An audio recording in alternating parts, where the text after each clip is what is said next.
New. Okay, well, we'll start the meeting now.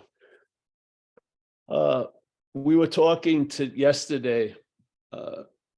We have a meeting, 2 meetings a week, focused on recovery. And we were talking, there was a guy in AA, there's a lot of people who love acronyms. They're always finding, and there's one for fear that I liked, which was false evidence appearing real.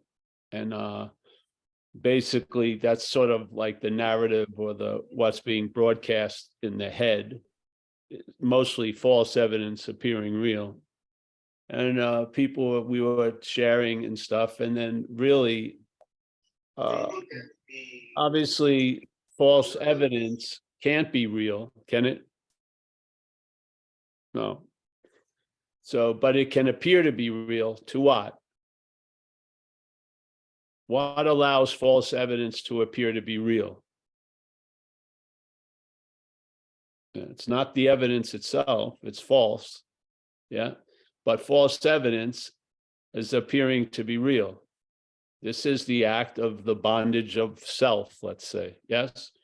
So the head, that narrative going on that we listen to or hear, hopefully hear, not listen as much, is based on an assumption that you're not in the act of becoming a long-lasting, independent, separate thing. You're not going to end up being a long-lasting, independent, separate thing, but you already are a long-lasting, independent, separate entity. So any possibility concerning the inherent nature has already been dismissed. You're this thing that wants to become a non-thing, let's say, which is what happens a lot in satsang or in non-duality. The self tries to look like what it would think a non-self would look like. Of course, it doesn't go well, and that's its value. Yeah. And so do you believe an illusion could fool reality? Yeah. Or do you believe the only illusion that could fool reality would be an illusion reality is in cahoots with? Yes. So if reality is entertaining this illusion, then it can appear to be real. So basically, as Ramana says in his writings, not his, but the people who wrote about his teachings, being ourselves reality. Being ourselves reality. It wasn't we once were and we blew it, and now we have to try to work really hard to return. It's not that it's not like a meritocracy. If we do enough here, we're gonna become reality. No, being ourselves reality, present tense condition, present tense, like right now.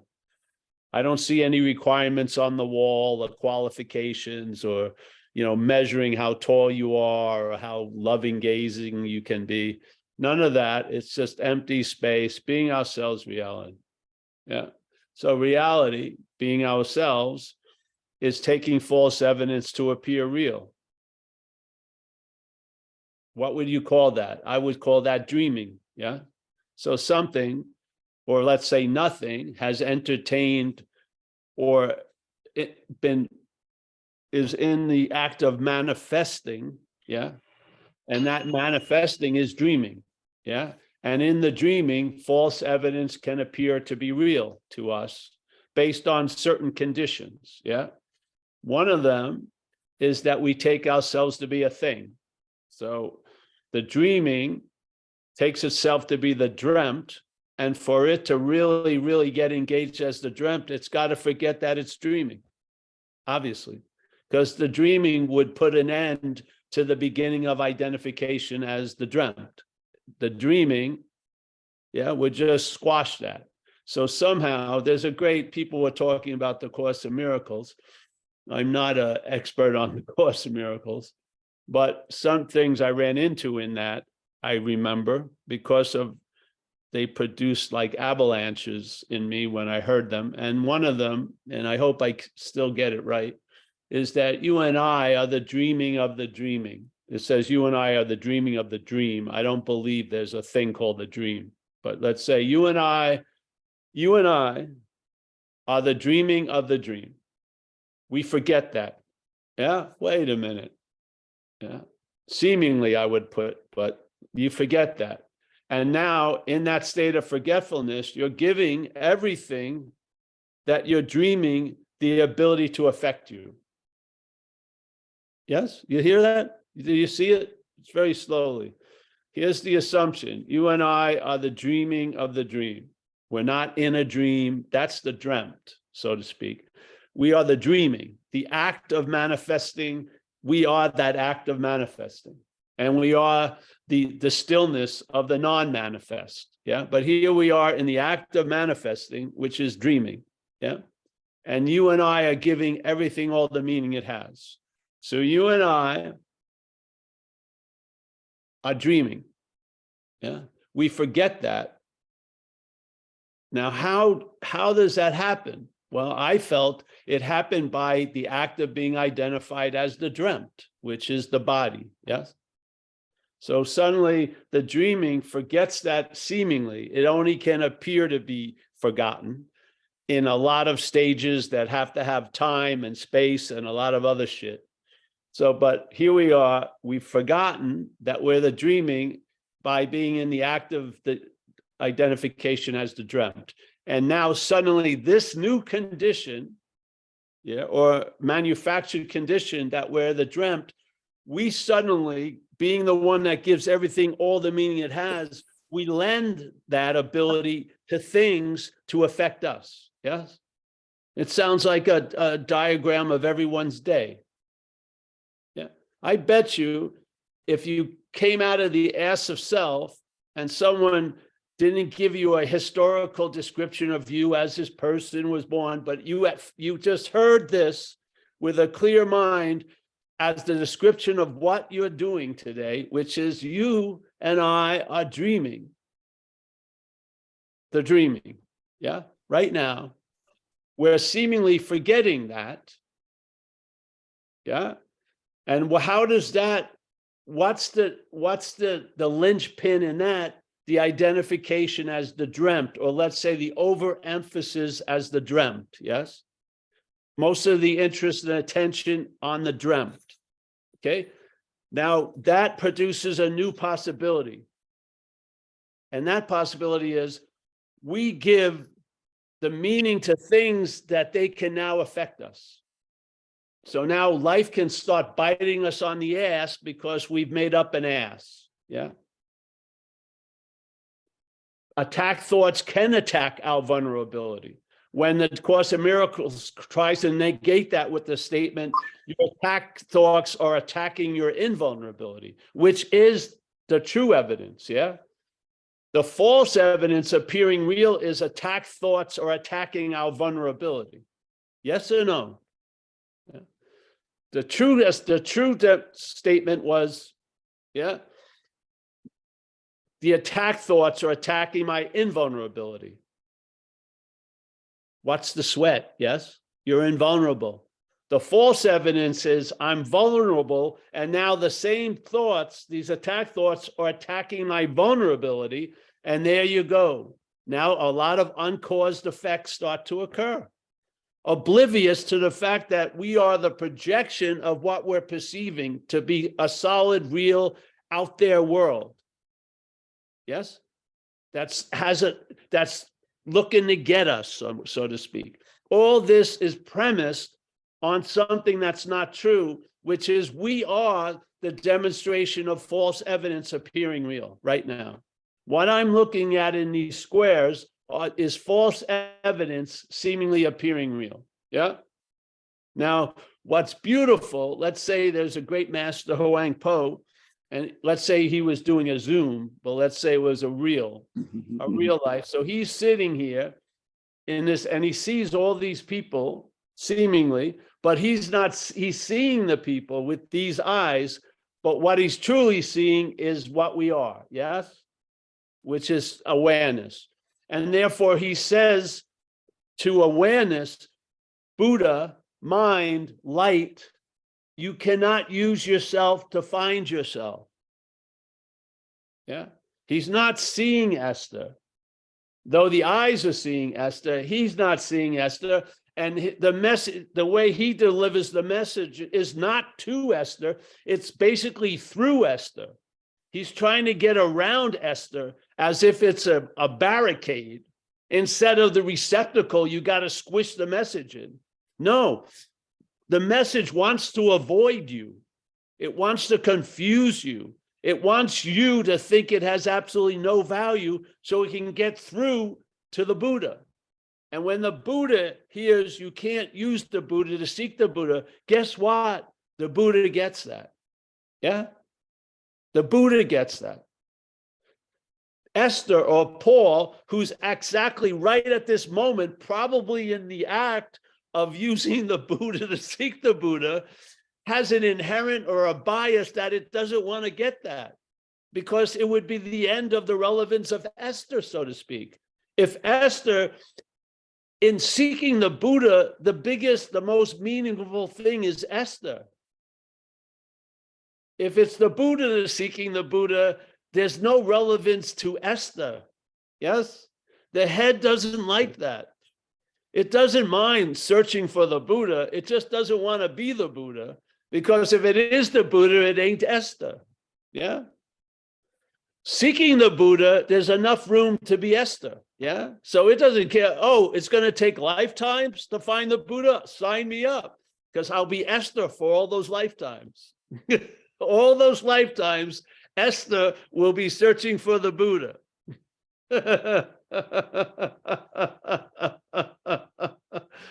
With no intention of finding the Buddha, because you are the Buddha. Yeah.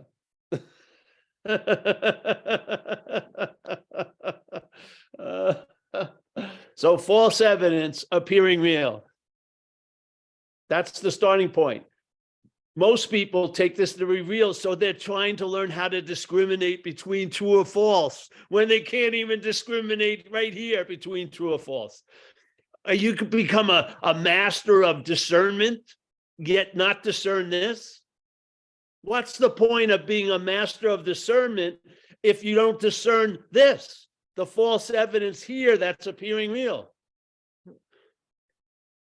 You can get 50 letters after your name, master of discernment, thinking you're the one that's discerning. That's the false evidence.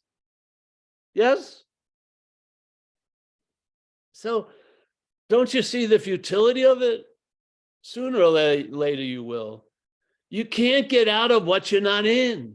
You can't get into what you're not out of. You can't enter the Buddha nature. You are the Buddha nature. All wanting to enter the Buddha nature is the dreaming that you're not in the Buddha nature. Truly. Yeah?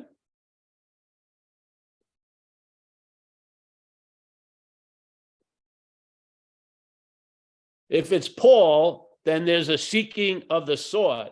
If you're the sort, you're going to lose interest in seeking. I'm just telling you, you are. I mean, even though you may have a lot of loose-fitting clothing, yoga outfits and shit like that, you have your own little wardrobe for retreats. You go on so many of them. You know, you wear this and that. Your head's going to say, I don't want to lose all the value of that shit. I don't want to be seen as a fucking fool, like someone who blew it. Yes? I mean, what am I going to do with all this relaxed clothing? The sandals, the beautiful, autographed by every master I ever met, Zazen pillow that I sit my ass on every time. The head has value in that. It doesn't want to let it go. It's not going to go with you on this journey that ends on having never left. It's not going. It doesn't want to sign up for that. It wants to get frequent flyer miles. It's all for fucking that. It doesn't want to recognize it's already here. It's the last thing it wants. And you're thinking you're going to cajole it or convince it to go along with you? It doesn't. It has a different agenda. Yeah. Now, if you say you'll be Esther for lifetimes seeking the Buddha, you will seek the Buddha for sure. You will sign up. Your head will. It's great, man. It's all about Esther on Buddha radio. Yeah. It's all about Esther. When do I get to the Buddha? Probably never. because you're already there. But that's the assumption. I've been convinced, it's just that simple. Yeah. I had all the evidence. I ran down a lot of one-way alleys. I did, spirituality-wise. But I needed an understanding to make sense of it all. Most of the first few years of all the failure was just turned on me as I should have meditated more, or I should have kissed that master's foot longer. I should have walked around the statue 109 times. It was all self-centered. Yeah. Finally, I got the message. The Urban Renewal Project got canceled. Yeah. I haven't done fucking a thing ever since. And I'm like, all the better for it. Yes.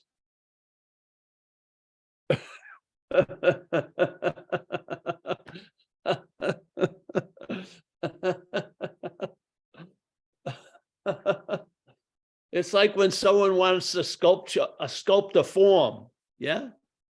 You work out to get the 8 abs or something, or these Navy SEAL 6-team things, wear it for 6 months and you get abs, everything, trying to stabilize something that's not stable. Gravity is always going to win. All those muscles. It's true. Yes. Put your treasure where what dust and moth cannot corrupt. Yes. You are what you're looking for. That's the basis of traveling lighter. Yeah. I swear, I remember there used to be a plethora of books about how to get into the moment. Yes. In the 70s or 80s. How to get into the moment. So you got the book. You didn't probably finish it. Yeah. And yet you bought the second edition, How to Really Get into the Moment.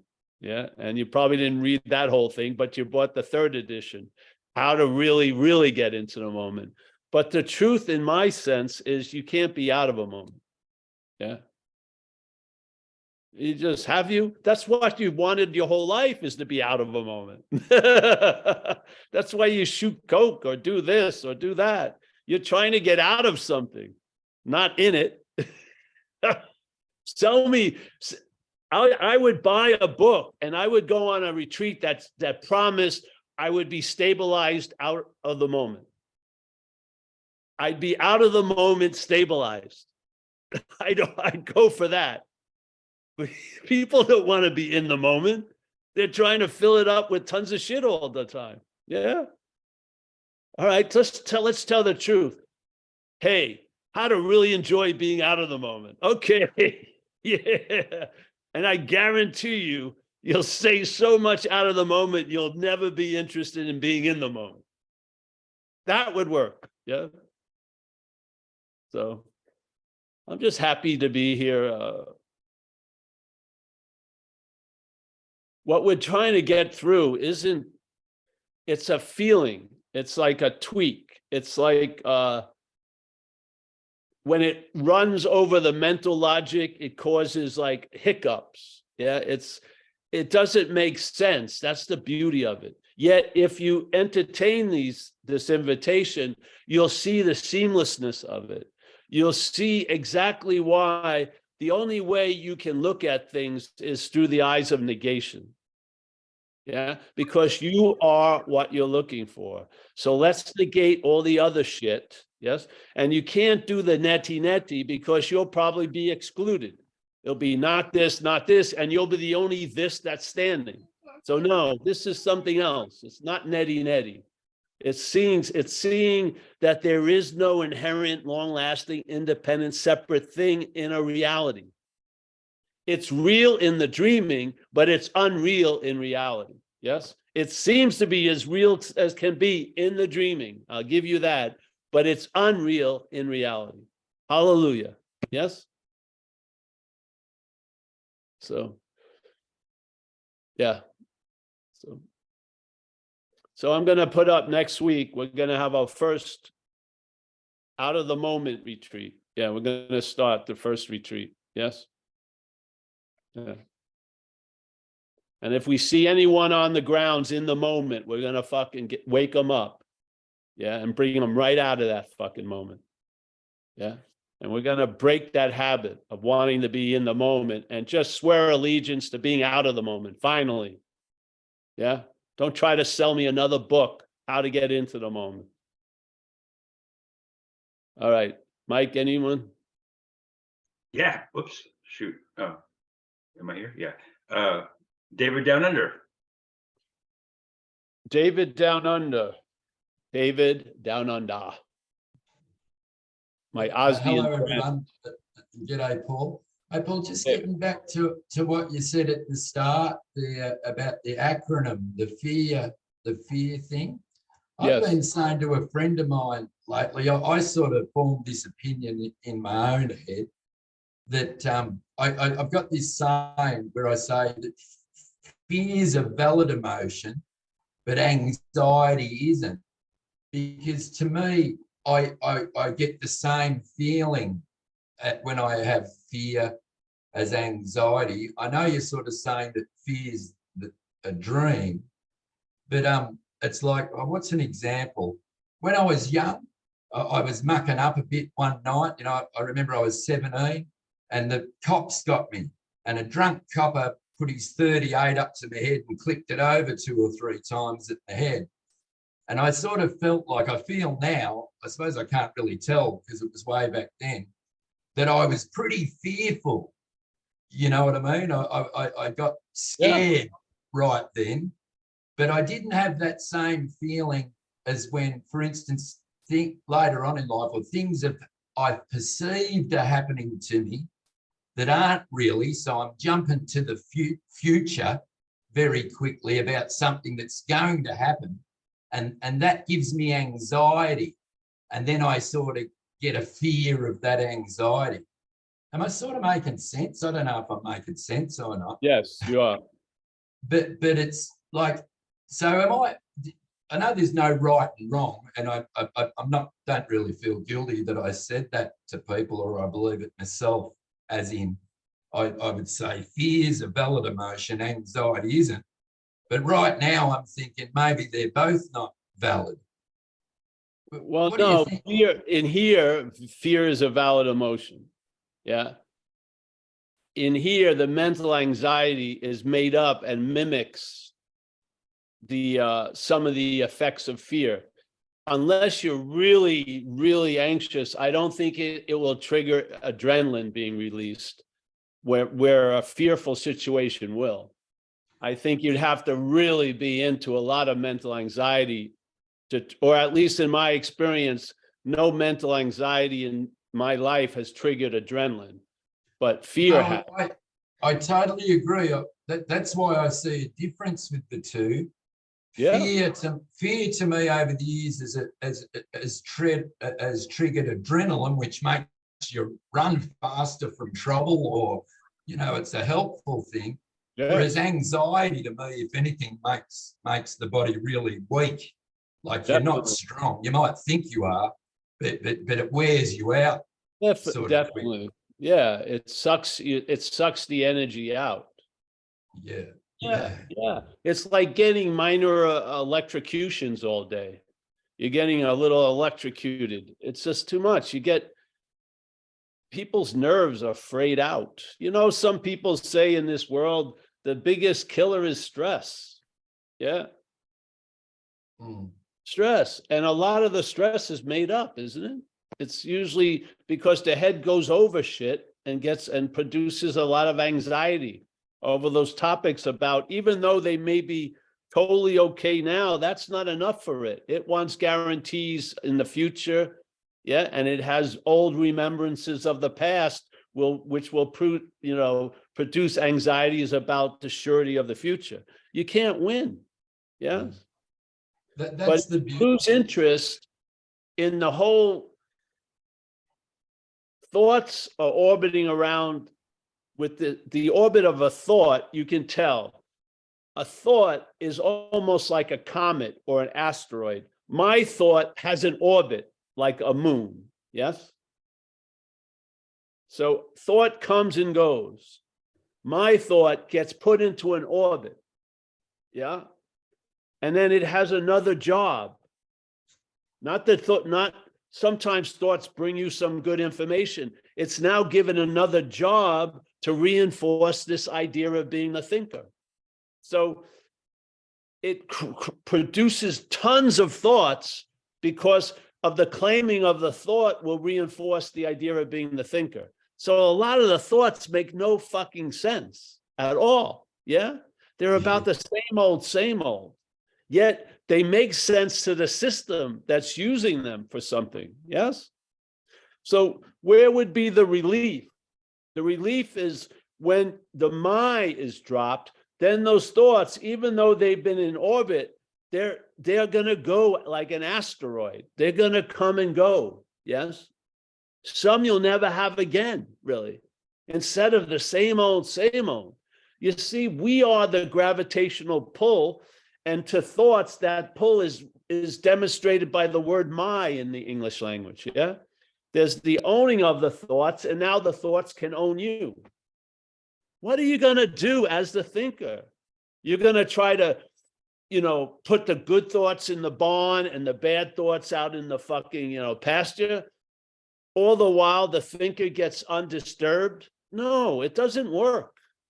Yeah. See, if you're not the thinker, you're going to lose interest in thoughts, which is going to take a burden off the thought, because they're not going to be captured by that my, and they're going to come and go much easier. Yes. These are observations of traveling lighter. You see this stuff. Yeah. An example of exactly what you're saying there for me is I perceived for years and years and years that I was hard done by my mother. And not long before she passed away, she like, I can't remember, it was a few weeks before or something, we formed a great relationship in the last couple of years she was alive, because my dad on his deathbed asked me to look after my mum. And so begrudgingly, I sort of tried to, which meant spending more time with her. But anyway, not long before she passed away, she apologized to me and told me why she treated me like she did. And to me, it was a very valid excuse. I could understand it. I won't go into it. Yeah. But then even on and on for years and years and years in my head, I perceived that she treated me badly. I'd still, get angry about it and be all fucked up about it, until I started coming here with you guys. And now I think of it, all I can remember with my mum, the majority of the time, is all the great things that she tried to do for me. Do you know what I mean? I don't really, I travel lighter over the rest. I don't really think about the other stuff anymore. And it's funny because it got to a point that like recently, my sister's a couple of years older than me, and I think she's going through that thing that a lot of people might, or the body does, where, 2/3 of your life's over. She's looking at her mortality a little bit. And I was over there not long back, and she said to me, just out of the blue, she said, David, I've got to apologise to you. And I said, what for? And she said, Mum did treat you really badly. And I didn't say anything back to her because I've sort of switched the other way. Like whether Mum did or not, I don't really care. But it seems like she's gone the opposite. She's gone to thinking how I used to think, and these things are upsetting her. Whereas now for me, it's traveling lighter over it. Yeah. Yes. So David, how much was demanded of you coming to these Zooms? Not much. I got told about them off a good he was an acquaintance of mine and became a great friend. We have lunch every week, and he's right into this sort of thing. He doesn't come to the Zooms with you, but he's into non-duality and all that in his own way. And the hardest thing about coming here with you, Paul, is I first checked it out. He sent me a link to one of your, like not a Zoom, but a YouTube link to a talk you'd done. And he sent me a Muji link, and he sent me a Eckhart Tolle link, and some other guy. And I watched them all, and to me, you were too much for me, the way you said it. And I went, this guy's nuts, you know, like about you, sorry. And then I watched the others, and good luck to them. I think they're all trying to do a nice thing in their own way. But for me, I ended up coming back to your stuff because there was, I know for me, there was more of an honesty about it, you know, and why I think I steered away from you initially is because it was right in my face too much. You know what I mean? But now I see that as a great thing. Yeah, so, but nothing's demanded. It's pretty easy being here. I love being here. Here you go. Nice. So, it doesn't take much thought or effort. You just show up, enjoy the satsang, and then things change. And then you have a role, which is observing them. Yeah. Usually when you observe them, it's very difficult for the head to convince you that you did something to get it, because it looked like you did nothing. Yeah. So this is a beautiful, impeccable way, to arrive at on having never left. Yes. Because there's nothing for the head to grab onto. Nothing has been asked of you. We're not doing fucking anything. And yet you've observed that you've been traveling lighter over this period of time. Hallelujah. Yes. Yeah. And the other thing I've got is nothing's changed. Like nothing's changed in my life. There's still these perceived mountains and everything, but it's sort of gone. My life's gone from that to that. You know. Exactly. Yeah. So there you go, bro. Thank you. No, thank you, and thank you everyone here. And I love it too when you say that you love being here because you see the different how people's faces change. And since, like, I'll just say, like, when you were doing that talk, then it was beautiful to watch Esther's face, and she was laughing and smiling and stuff like that. Look at her face there now. You know, like it's a ripper there. That's beautiful to see. It's lovely. Yeah. Anyway, thank you, and thank you to everybody. Yeah. You can see a lot of the mentalness in the face. Yes, really. It can sculpt a face. Like you get into like chiseled condition where it's difficult to respond to an emotion of the moment because you're dwelling in the past. It's crazy. So, all right. Yeah. Thank you, Dave. Oh, just quickly, Paul, it's funny because I'm a musician and there's certain things you can do in music because that you can purposely put in songs for people to like them. I don't do it all the time. There's tricks to it that you can do. Like people love downward, like from a high note to a low note, a run down that stirs emotion, and even I think even more so than going from low to high. But that's just me. But the other day I was doing that, just mouthing notes like coming out my face. And you can't smile doing a downward scale. It's very hard to have a smile on your face doing a downward scale. And to me, downward notes are a bit dour and depressing. Yeah?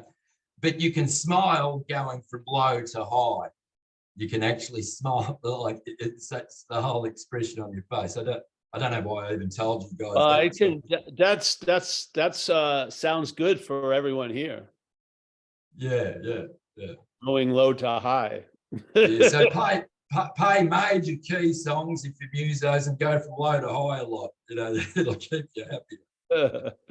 All right, Britt. Nice Thank to see you. you. Yep. Too. Anyone else? Oh, yeah, we have John and then another John. So we have the John that's not the Luna, and then we'll go to John Luna. John Yeah. N. All right, John. Oh, hey, that's me. Hey, how's it going? Good. Yeah, so I have, it's funny, every week when I'm coming, like there'll be maybe some question or something that's bubbling around in my head, and then I get here and it just is not fucking relevant anymore, I just sit and I listen and so same thing, I had a question and now it's not relevant. So I just wanted to share um because I find the shares really helpful listening to other people when I'm listening to talks. I listen while I'm driving and stuff like that if I can't be here. Um, so a couple of weeks ago, I did ask you a question about kind of dealing with anger and stuff like that. And your answer was great because there was no like, I had been doing the whole thing where I was like trying to use non-duality as a skillful means. I was trying to tell myself, oh, this doesn't exist. And it was not fucking useful. And so you just said, take a couple of deep breaths, ask, surrender, ask for help, I've even just once or twice I just left the room, and it's been a dramatic improvement. Just those little things, just allowing myself to actually just take practical steps has Yeah. been real helpful. But what's been really cool is that the message itself has also been working. Like I'm feeling a lot lighter a lot of the time, and seeing all of the day stuff during the day where I'm fucking edgy or whatever, and it doesn't have the power that it used to, and I'm not as wound up when I finally get home to my family or whatever. Like I'm not like things don't seem so consequential that I need to like lose my shit, Uh and there's been a lot of really great demonstrations of that, but I just wanted to share one because this was one where I remember you said to like make a little like the head will forget a miracle. You said make a little temple to it. So I had this experience. So it was probably 2-3 weeks ago now at this point, but uh, me, my wife, my son, and my daughter, we all wanted to, well, okay, we didn't all want to go for a hike. Me, my wife, and my daughter wanted to go for a hike. And my son loves when we go on hikes, but he'll always resist it when we want to go. So we were like, we're just going to go. And we told him, hey, buddy, we're going. Okay. He's 6. So he went ballistic. He just went totally ballistic, threw a full-on tantrum. And I gotta be honest, like normally what would happen is as soon as that would happen, I'd immediately be livid. I'd be like, but what happened was maybe 2-3 minutes in, I noticed that the needle hadn't even moved. Like I was still calm. And that's when the mental chatter started. And it was like, all of a sudden, because I had noticed, it was like trying to tell me, like, I can't believe he's doing this. He shouldn't be acting this way. Oh, he's going to ruin our hike. But I could see it happening, and it couldn't get any fucking traction. It had no teeth in it. And I was able to I saw it and I was like, cool. And I was maybe mildly irritated, but it just had no power. And, couple minutes passed. He went from being really angry to just honestly just being sad. He was like just crying. And I was able to go over to him and just be like, hey, buddy, come here. Can I give you a hug? And he came over, he let me give him a hug. And so instead of this awful, cycle of shit that would happen with that stuff where he'd get mad and I'd get mad and all this other stuff. Instead, it was like, yeah, he got upset, but I was there to like comfort him. And it was a really beautiful moment, and so yeah, so I wanted to, I guess, just share that, I feel like You know, Yeah. I'm seeing the effects. I'm seeing the demonstrations, you know? Well, thank you. Yeah, it works. Yeah. See, awareness of things can shift the thing itself. Yeah. Yeah. Yes. So you being reality can actually demonstrate in different ways than we're used to it demonstrating. And the habitual way it's demonstrated, we don't see the real underlying value in there. But when you see it go in another direction, you see that you're giving everything all the meaning it has. Yes. Yeah. Cool. Yeah. There's nothing to do with it. Just it's going to do something with you. So awareness is, yeah. All right. Thanks. Yeah. Thank you. And we got John Luna. Hey, what's up, Paul? I'm slowly getting darker in this room. Can you hear me? I can, yeah. Oh, good. Okay. I was just thinking, this understanding has kind of become like a living understanding. Doesn't really rely on my mind for it to be active and, Hmm. do its thing, which is good. It's real good. I thank you for that. But life's still coming at me in the same, still has its challenges and difficulties. New things coming my way, making my life bigger, but also making me have to step out of my comfort zone. Feel like there's a person that needs to step out of their comfort zone. It's just that it just sort of happens. And then I've seen that, and I go, the person couldn't be doing this. And then I just thought, man, the person was never doing this. There ain't no person. There ain't no person, right? Exactly. Like, it's not even like this idea of it couldn't do it. Like, That's it right. never, they never did it in the first place. No. And second thing was, maybe some of it is influence of all different teachings and stuff like that, but just a feeling of whatever this is, this awakeness, it's kind of moving through this person, so to speak, and it finds its places of stuckness or resistance. And I kind of understand that that can be a process or whatever, but it's still more space around it and relaxation than there would be. But just the other day when it came up, and you think you're tangling with this stuff, and then the mind is still spinning off stories, and it just came into my mind very clear that I don't need to be interested in this. Like, it was sort of came with your words of loss of interest, but also the feeling that I didn't have to be interested even in this. Oh, this is seemingly so important. This is facing your difficulties or your stuck areas. And it was like, even that's just a story. Yes. And it felt like a cheat code. Like, it almost felt like, should you be able to do this in life?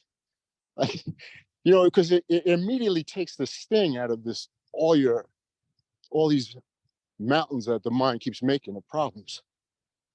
It's just, you don't have to be, whatever we are, it is naturally disinterested. It's amazing, actually. Yes. So I don't know. I just wanted to share that. It's just really your whole thing about like losing it, like you lose interest. It's a little intimidating at first because it's like I think there's a fear on a personal level of, Yes. what does that mean? Lose interest in myself? Like, what's gonna happen to my life? But it's not like that. It's just like you lose interest in all the bullshit, but what's real remains.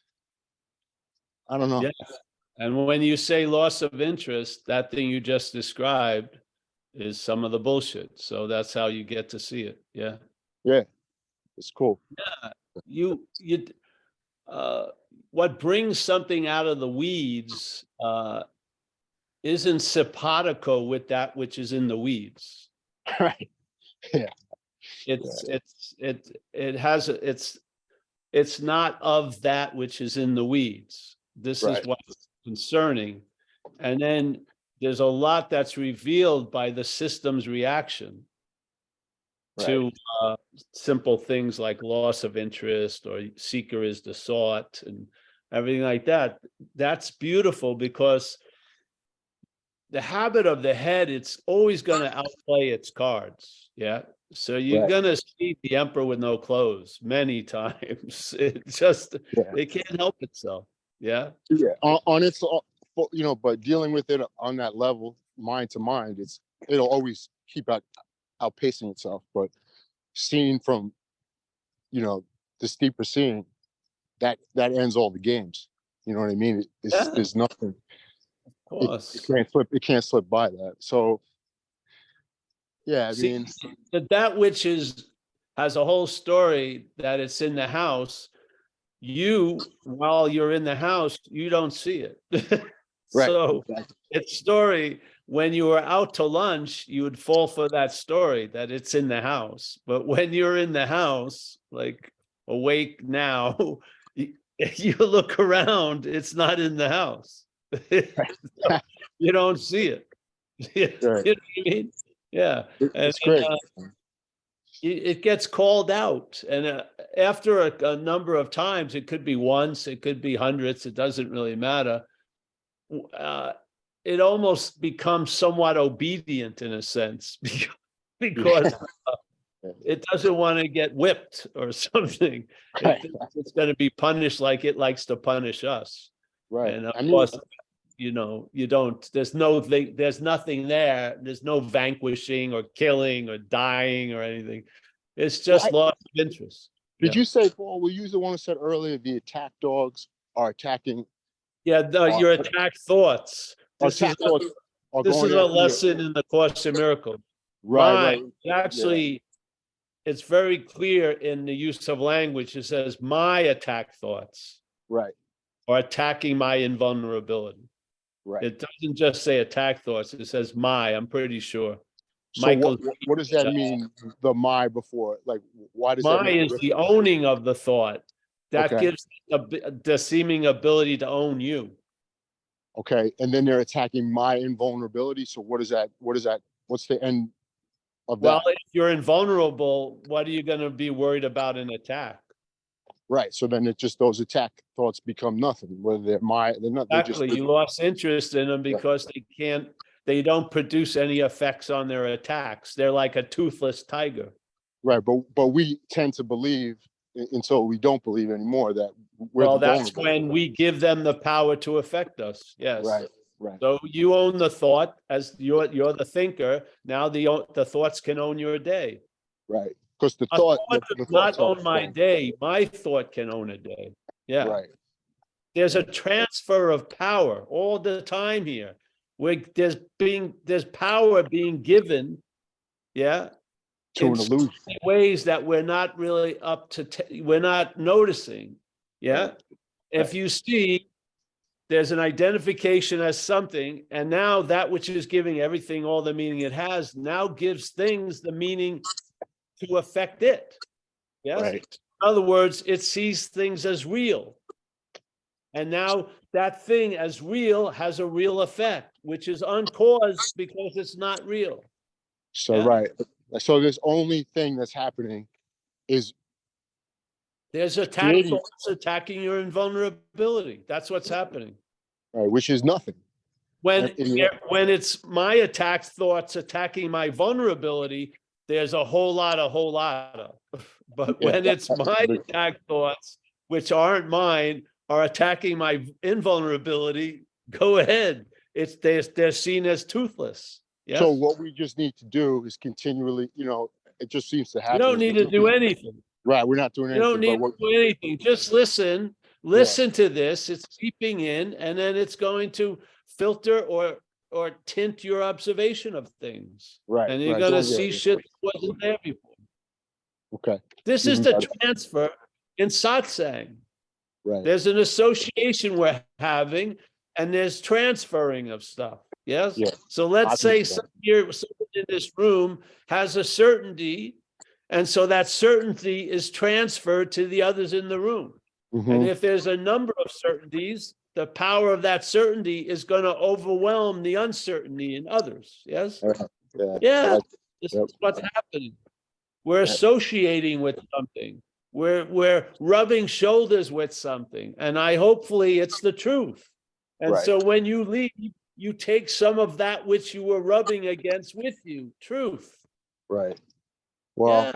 tonight I definitely heard that word of just it's attacking your invulnerability, and it's just that discovery of just a new way of seeing it is another thing that I'll we'll just let it go. But it's gonna echo through my experience. You know what I mean? I can tell. Exactly. That's the point. You're the pond. Satsang has thrown a pebble in it. It's going to have waves. Yeah. Yep. Yes. So That's a the good way. beauty of this power. This power is easily transferable Yeah. because you're it. Exactly right. It's not like a farm. It's not an other. It's not like an other. trying to intravenously feed someone from 800 miles away. We're it. I Right. mean, there's power galore here. Right. Exactly. It's perfect, man. Yeah. I'll just Yeah. leave it with that. Thank you. Yeah, you're welcome. Thanks, John. Speaking of power, is your computer plugged in? Paul, did you not pay the electric bill? Who's not plugged Well, in? Esther's wondering if your computer's not plugged in and that's why you're so dark. No, there's the lights are off. I was everything. lifting off the light of the sun and now it's turning into night here. That's all. Okay, so I'm don't worry, Esther. fading out. That's right, Esther. I'm fading out. Just like I faded in, I'm fading out. Yes. She's got her hand up so she can. I could be back. I could be back fading in tomorrow morning. I don't know. We'll see. So I think she has another question. All right. It's just what you said to just now, Paul. You know, I received this response from a psychiatrist's office, and it didn't make any sense to me what they were saying. It was legally that they couldn't help me because of my insurance setup. And so I called the insurance company, and they said, no, there's no law that they're saying exists that says they can't use my insurance. But the upset was there. And I just talked to Alan a little bit, and he said, I said to him, I'm upset. I think it's because of this. I know it's not, but I think it is. And he said, well, you don't have to take any of this seriously, do you? And I started to think about it. Well, maybe not taking anything seriously, which is really, but we call me a hobbit. I'm a hobbit, and hobbits don't take anything seriously. And so, to have a friend remind you of that, the whole anxiety, the whole upset, just poof, like it never was there. But the story let go, like not going with the stories is happening, and it's kind of actually entertaining to recognize, oh, that's a story. And now, Great. yeah. You could just getting in the habit of being a hobbit. There you go. Yes. I'm going to move to the light. I'm just moving. I can't even see myself on the Zoom. I don't know where I am. Here. Hold on. All right, Esther. Hey, thank you, Esther, for the night. Yep. Let's see. Oh, here we go. Okay. Anyone else, Mike? No other hands showing. Well, this has been a rousing evening. Mhm. Yes. Yeah. Sandra D. How are you? Hi, I'm good. Good. Nice to meet you. See you. Good to see you. Yeah. All right. So I'm going to start saying goodbyes, Mike, unless we have someone. Nope. No. Oh, Rob in Massachusetts got in at the last second. All right. Come on, Rob. All right, I just like the Johns, I wasn't gonna say anything, but I kind of like have been sort of on this hamster wheel the last like week or so. And, I think I shared a couple weeks ago, I was in the emergency room and stuff, so stuff like that. And just kind of like coming to, faithfully coming to satsang and listening to I come from a family of addiction issues, but I haven't had any real issues myself, except for, anxiety and some other things that I imagine are part and parcel related to the addictive place that I came from. But those have been super helpful, and I wasn't sure if like, going to some of those 12-step reflections, I was a poser going there with, folks that are dealing with legit, addiction items, but they've been super helpful because it's just, I've started to see that like I am the addiction, like the self is the addiction, like just replace, put whatever in that space. It's almost like a Mad Lib, put yourself in that space or whatever you're dealing with or whatever's driving the ship. But I had this hilarious experience over the last, like just what you said with there's nothing to do. And then, if you just kind of sit back, you'll start to see things. And today I was at work and we were doing this thing with one of my new teams where the manager was like, hey, why don't we all go around the table and explain, how we got here and a little bit of our career history and stuff like that. And I shit you not, like I spent about 5 minutes like describing my story. And I used to do some creative writing back in the day, and and I shut my mouth and I just sat there and I was like, what separated the fiction that I used to write back and that story that I just told all these people, like, do I believe any of that? And I started cracking up because I was like, that everything that I just said that I've been holding on to as being the facts of my life are just as friggin' arbitrary as like it's hard to describe it, but I'm sure many here You're a realize fictional exactly. character.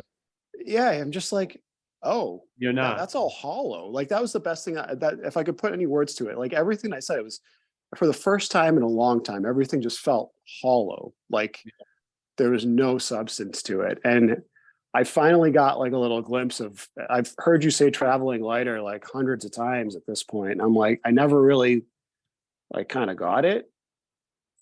And then when I started to hear the hollowness of my story, I'm like, oh shit, that's what it is. Like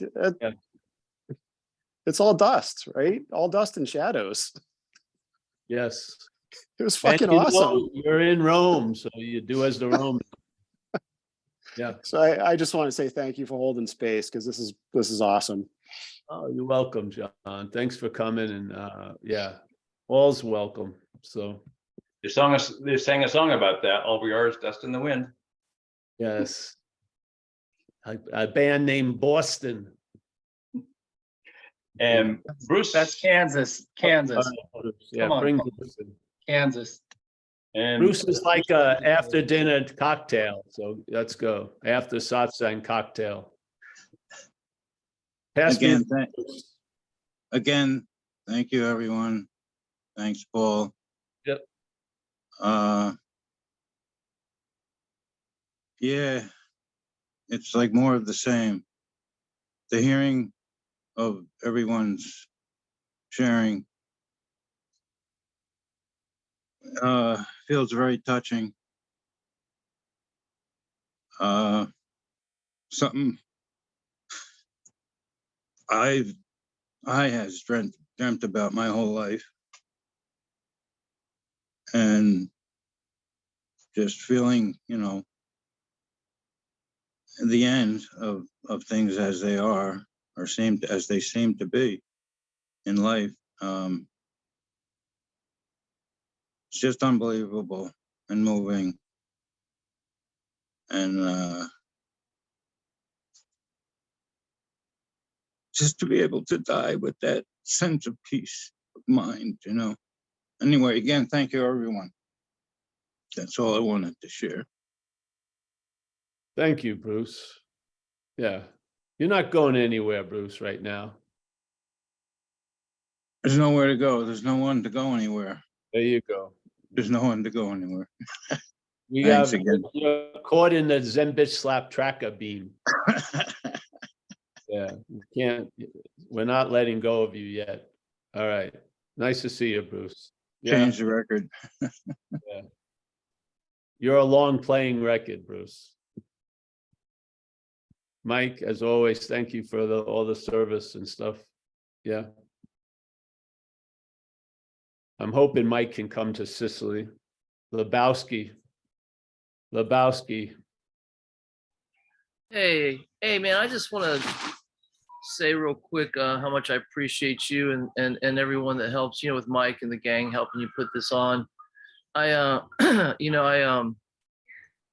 one of those people that watched your videos when they were just available on YouTube obsessively, and then questioned you obsessively when you became available on Zoom. And now I get to just sort of show up and enjoy the pointers and be reminded, who's not running the show and all that kind of stuff. And I did go through something a few years ago that I couldn't use non-duality on. My girlfriend dumped me, a hurricane tore up my house, and we were living in 90-degree heat in the summertime, indoors. It was like I couldn't use non-duality on that shit. But eventually I kind of could, in some weird way. I became less body obsessed, less obsessed with some of the stuff going on. I'm reluctant to talk about some of the stuff that I guess we can talk about here at this nighttime meeting, but I appreciate your familiarity with A Course in Miracles and how you blend a lot of the information. AA was my introduction to spirituality, but this is a way for me to continue to explore it without seeking it, to enjoy it without, desperately needing it, all that kind of stuff. And a lot of it's due to you. So I appreciate you, man. Well, I appreciate you too, James. Yeah. This is where all the messages are coming from, right here. Yeah, right here, this thing. Right on. Yeah, this is the dog, the Dog. master dog. Yes. Yep. We call her Gertha. She's getting a huge girth now. It's she's right here. She's a nice character. Here's Bertha and Fatso. Fatso and Gertha. She's yeah. All right. Well, listen, thank you, Lebowski. Always a pleasure to see you, James. Hopefully we'll run into each other live sooner or later. Yeah. Yeah. We have Mia down. She's now in San Diego. She's been on a whirlwind tour. She's been all around the world here. We've got Kerry, as always, in Hawaii. Yes. Say hello to Saint Judith for us. Yes. David, as always. Thanks, Dave, for the share tonight and everything. Mike, again. Craig May, yes. We put a lock on the closet today, or on the corner. Yeah, it's Craig's corner. Yeah, all right. But it's open for business. Yeah. Emerson, as always, Long Beach. Nice to see you, man. Carolyn, thanks for showing up. Alan O, thanks for the donation, bro. Are you coming to thinking of coming to Sicily or coming? Yeah, oh, great. I'm gonna finally be able to give Alan a hearty handshake. Yes. We got Marty. Thanks, Marty. Anu will be in Sicily. Yes, I hope. Kenneth, our Buddhist scholar in Vancouver. There he is. Nice to see you, Kenneth. Yes. Dennis W. Jerry down in San Diego. She's going to be in Sicily also. Wow. Clifford in Chiang Mai, a place I spent a lot of years in. It's always nice to see Clifford. I have a lot of fondness for Chiang Mai. Yeah. I love that. I love the sticky rice, mango, coconut milk. The best dessert in the world. Yeah. I see pounds of that stuff. Yeah. Okay, Esther, everything is unwinding and rewinding anew. Yeah. Just stay out of the way, please. No one's asking your advice. Just chill out. Let the operation continue. All right, Shannon, Hawkery, Grateful Dave, John, thank you, John, tonight. Sandra D, I've already said hello. Giselle in Las Vegas, Rob in Massachusetts, has a phone. Someone, I guess. Let me go. Carolyn. That's Harry. Second. Who? Harry. Has he phone is Harry. Harry. Oh, Harry. Oh, we know Harry. Wow. I came on late, Paul, sorry. Nice to see you, honeys. Never say sorry to me, please. It's okay. Okay, never. All right. Yeah. Anyone else? Harry, I love you, babe. You're a character. You've got to go to the Museum of Hari, which is her house. It's the geometrics will put you in an altered state. There's something weird going on there. It's like the Santa Cruz magic spot. It is. It's like the magic spot. Yes, exactly. And who would have thunk it's in Portland, Oregon? I've been in that little magic spot. Yes, I can tell you. All right. So thanks, Harry. See you. We got Christine Youngstrom. We got Andrew, Deborah from Alberta. We got Zoe from Arkansas. Susanna, Sicily awaits. Yes. I'm not going to take no for an answer. So don't give me one of your song and dances. Yeah. We got Mike G.